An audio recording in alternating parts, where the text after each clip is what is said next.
కేసీఆర్ గారు ఒక్క పిలుపిస్తే రోడ్లు జనసముద్రాలైతే, యూనివర్సిటీలు యుద్ధ మైదానాలుగా మారిపోతే,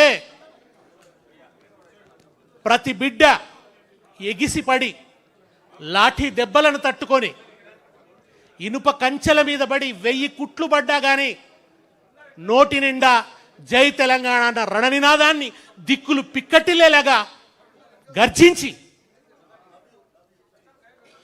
భూమిపుత్రుల పోరాటాల్లోనే ఒక నూతన అధ్యాయాన్ని సృష్టించినటువంటి మహత్తర పోరాటంలో పాలు పంచుకున్న ప్రతి ఉద్యమకారుడికి భారత రాష్ట్ర సమితి వినమ్రంగా నమస్కరిస్తున్నది. వాళ్ళందరినీ పేరు పేరున తలుచుకుంటున్నది. 3 ఉద్యమాలకు సాక్షి. 1952 ముల్కీ ఉద్యమం, 69 తెలంగాణ రాష్ట్ర సాధన ఉద్యమం, మళ్ళీ మలిదశ తెలంగాణ ఉద్యమం. ఈ 3 ఉద్యమాలకు కర్మసాక్షి అయినటువంటి మహనీయుడు తెలంగాణ చెరువు తీరు మన జయశంకరు సారు, అలుగు దుంకి పారు పదునైన మాట జోరు, పాలు ఓసుకున్న పజ్జొన్న కంకులల్లా, పైకి పైకి ఎగిరే ఆ పాల పిట్టలల్లా, మీ ఆశయాల వ్రాలు కనిపించే ఆనవాలు. తెలంగాణ చెరువు తీరు మన జయశంకరు సారు, అలుగు దుంకి పారు పదునైన మాట జోరు. ఉద్యమమంటే ఇప్పుడు పురుకుతున్న ప్రవాహం, స్వాభిమాన సమరంలో జాగృత జన సమూహం, స్వరాష్ట్ర సాధన కోసం జరుగుతున్న సమరం, సమానత్వ విలువ కొరకు సాగించిన పయనం, ఆంధ్ర వలస పాలనకు అది అంతిమ చరణం. చేరువలోనే ఉన్నది చెరవీడే సమయం, ఆ ఉదయంలో ధ్వనించును, ఆ ఉదయంలో ధ్వనించును జయశంకరు హృదయం. తెలంగాణ చెరువు తీరు మన జయశంకరు సారు, అలుగు దుంకి పారు పదునైన మాట జోరు. 69 ఉద్యమం రక్తసిక్తమైపోయిన తర్వాత 369 మంది బిడ్డల్ని కర్కశంగా కాంగ్రెస్ బలి తీసుకున్న తర్వాత, ఏ ఇందిరమ్మ రాజ్యం ఇందిరమ్మ రాజ్యం అని చెప్తున్నారో ఆ ఇందిరమ్మనే 369 మంది బిడ్డల్ని కాల్చి చంపించింది. వాళ్ళ దేహాల సాక్షిగా, ఆ అమరుల ఆరిపోని శ్వాసల సాక్షిగా ఈ తెలంగాణ చైతన్య దీపాన్ని ఒక జయశంకర్ గారు, ఒక కేశవరావు జాదవ్ గారు, ఒక భూపతి కృష్ణమూర్తి గారు, ఒక కాళోజీ నారాయణరావు గారు, వీళ్ళందరూ కాపాడుకుంటూ వచ్చింది. ఈ దీపం ఆరిపోకుండా నిరంతరం తెలంగాణకు జరుగుతున్న అన్యాయాన్ని గుర్తు చేస్తూ వచ్చిండ్రు. ఎవరో ఒకరు రాకపోతారా, ఈ దీపాన్ని పెను జ్వాలగా మార్చకపోతారా అని. అప్పుడు వచ్చిండు ఏప్రిల్ 27, 2001 రోజున వచ్చిండు ఒక బక్కపలుచని మనిషి. అందరు ఏమనుకున్నారంటే గాలి వస్తే ఎగిరిపోయేట ఆయన ఈయనతో ఏమవుతుందని అనుకున్నారు. కానీ ఆయన తనకు తానే ఒక ప్రభంజనమై తెలంగాణను తుఫాన్ లాగా చుట్టుముట్టిండు. ఆయనే కేసీఆర్. 3 అక్షరాల విస్ఫోటనం. ఆరిపోయిన అమరుల శ్వాసలు ఈ భూమిలో నిక్షిప్తమైతే వాటిని ఆటం బాంబులు చేసి మళ్ళీ పేల్చి విస్ఫోటనాన్ని సృష్టించినటువంటి వాడు కేసీఆర్. తెలంగాణ ఉద్యమానికి రాజకీయ రూపం ఇచ్చిన వాడు కేసీఆర్. రాజకీయ వ్యక్తీకరణ ఇచ్చినటువంటి వాడు కేసీఆర్. తెలంగాణ డిమాండ్ ఎన్నికలను ప్రభావితం చేసే స్థాయికి తీసుకుపోయిన వాడు కేసీఆర్. ఇక్కడ చంద్రబాబు నాయుడు, అక్కడ వాజ్పేయి. బలమైనటువంటి రాజ్యం. చంద్రబాబు ప్రతాపానికి అడ్డు లేదప్పుడు.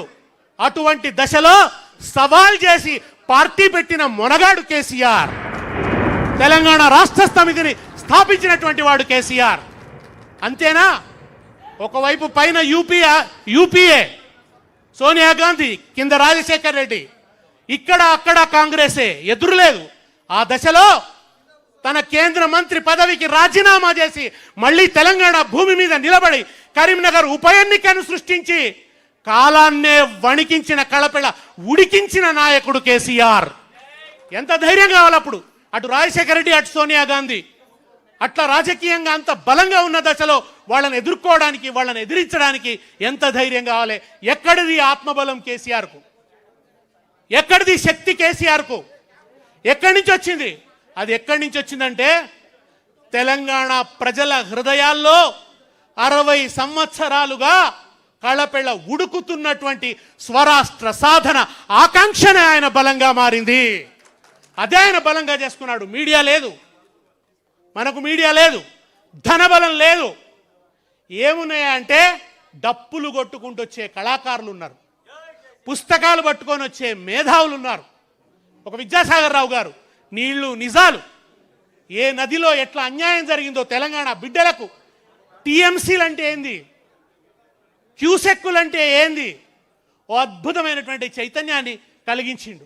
అనేక మంది మేధావులతో అనుబంధం పెట్టుకున్నాడు కేసీఆర్, కళాకారులతో అనుబంధం పెట్టుకున్నాడు కేసీఆర్, డాక్టర్లతో అనుబంధం, లాయర్లతో అనుబంధం, తెలంగాణలోని ప్రతి సమూహంతో అనుబంధాన్ని పెట్టుకొని ఓ అద్భుతమైనటువంటి పోరాటాన్ని నిర్మించి ఢిల్లీ పీఠాన్ని గజగజ వణికించి ఇటు పార్లమెంటు, అసెంబ్లీ ప్రతి ఇటుక పెళ్ళ కూడా వణికిపోయేలాగా ప్రళయ గర్జన చేసి చివరికి ఎన్నికలకు ముందు జై తెలంగాణ, ఎన్నికలకు ముందు నై తెలంగాణ అనే కుట్రను అమలు చేస్తుంటే పదవులు పణంగా పెట్టడమే కాదు ప్రాణాన్ని కూడా పణంగా పెడతానని కేసీఆర్ చచ్చుడో తెలంగాణ వచ్చుడో అని రణనినాదం చేసి తన ప్రాణాన్ని పణంగా పెట్టి అద్భుతమైన నిరాహార దీక్ష చేసి యావత్ తెలంగాణను ఒక్కటి చేసి ఒక భూకంపాన్ని సృష్టించినటువంటి వాడు కేసీఆర్. కేసీఆర్ కేంద్రంగానే ఈ అల్పపీడనం అంతా అల్లుకున్నది. ఈ తుఫాన్ అంతా కూడా ఆయన కేంద్రంగానే. టీఆర్ఎస్ ఓడిపోతే అయిపోయింది తెలంగాణ. ఎన్ని దెబ్బలు! అసలు కరీంనగర్ ఉప ఎన్నిక సవాల్ చేసినాడు, గుండెలు వణికినాయి. ఏమవుతుంది అని. మళ్ళా రాజీనామాలు చేస్తే అనుకున్న రిజల్ట్ రాలే, రెండవసారి చేస్తే ఇక అయిపోయింది తెలంగాణ అన్నారు. 2009లో అనుకున్న ఫలితాలు రాకుంటే అయిపోయింది కేసీఆర్, నేలమాళిగలకు పోయినట్టే అన్నారు. కానీ కేసీఆర్ ఒక ఫీనిక్స్ పక్షిని చంపి కాలబెట్టినా అది మళ్ళలేస్తుంది. అది గ్రీకు పురాణాల్లో ఉంటుంది. అటువంటి ఫీనిక్స్ పక్షి కేసీఆర్ మళ్ళా అట్లా లేచిండు. మనిషిని కూడగట్టిండు, ప్రతి చేతిలో జమ్మాకు పెట్టిండు, కాగలిచ్చుకున్నాడు, అలాయ్ బలాయి తీసుకున్నాడు. అవసరమైతే ఒక మొత్తం పార్టీలందరినీ కూడా ముగ్గులోకి లాగిండు. ఆంధ్రలో వేర్లుండి తెలంగాణలో కొమ్మలు రెమ్మలున్న కరడుగట్టిన సమైక్యవాద పార్టీ చంద్రబాబు నాయుడుతో తెలంగాణ తీర్మానం చేయించిన ఘనత కేసీఆర్ది. ఎవరు చేయించగలరు? అది చేయించిన వాడు కేసీఆర్. కేసీఆర్ లేకుంటే తెలుగుదేశం పార్టీ తీర్మానం చేస్తుందా? బీజేపీ తీర్మానం చేయాల్సి వచ్చింది, కమ్యూనిస్ట్ పార్టీ తీర్మానం చేయాల్సి వచ్చింది. ప్రజల్లో ఉబుకుతున్న చైతన్యాన్ని, ప్రజలు ఎన్నికల ద్వారా ఇస్తున్న ఫలితాన్ని, వీటన్నిటిని ఒత్తిడిగా ప్రయోగించి ఒక్కొక్క పార్టీని గజగజ వణికేటట్టు చేసిండు. వణికితే ముగ్గులోకి దించితే తీర్మానాలు చేసి మేము తెలంగాణకు జై అంటాం, మేము తెలంగాణ. ఇవాళ మాట్లాడుతున్న వాళ్ళంతా వీళ్ళందరూ కూడా మేము కాదా తెలంగాణ ఉద్యమకారులం, ఊర్లలోకి వస్తే చెప్పులతో కొడతామన్నారు తెలంగాణ వాదులు. ఆ రోజు మీరింటి దొంగలు, మీరు ద్రోహం చేస్తున్నారు, మీరు ఊళ్ళలోకి వస్తే చెప్పులతో కొడతామన్నారు. అప్పుడు వీళ్ళు తెలంగాణ అన్నారు, అప్పుడు వీళ్ళు పార్లమెంట్లో మాట్లాడినరు, అప్పుడు వీళ్ళు ఉద్యమాల్లోకి కలిసి వచ్చిండ్రు. అది కూడా అందరు కాదు, కొందరు. ఇవాళ వెళ్తున్నానైందైతే అప్పుడు కూడా రాలే. ఆయనకు 14 ఏళ్ల ఉద్యమంలో సిగ్గు రానేలేదు, ఆయనకు బుద్ధి రానేలేదు, జ్ఞానం రానేలేదు, తెలంగాణ ఉద్యమ స్పృహ రానేలేదు ఆయనకు. ఒక్కనాడు జయశంకర్ సరసన నిలబడలే, ఒక్కనాడు విద్యాసాగర్ రావు గారి కరచాలనం చెయ్యలే. ఏదైనా ఉన్నదంతా కూడా చంద్రబాబు పాదాల దగ్గరనే మోకరిల్లి ఆ చంద్రబాబును తెలంగాణ మీద నీ స్టాండ్ ఏందని అడిగేటందుకు ఉద్యమకారులు పోతే ఉద్యమకారులను చంపేస్తానని రైఫిల్ ఎత్తిన ద్రోహి వాళ్ళ ముఖ్యమంత్రి. ఆ ద్రోహి ఇవాళ మళ్ళా తిరిగి తెలంగాణ అస్తిత్వం మీద మబ్బులు ముసురుకుంటే కోట లోపలుండి శత్రువులకు తలుపులు తెరిచినట్టు తలుపులు తెరుస్తున్నాడు. ఆ ద్రోహి వాళ్ళ విగ్రహాల పేరిట రాజకీయం చేస్తున్నాడు.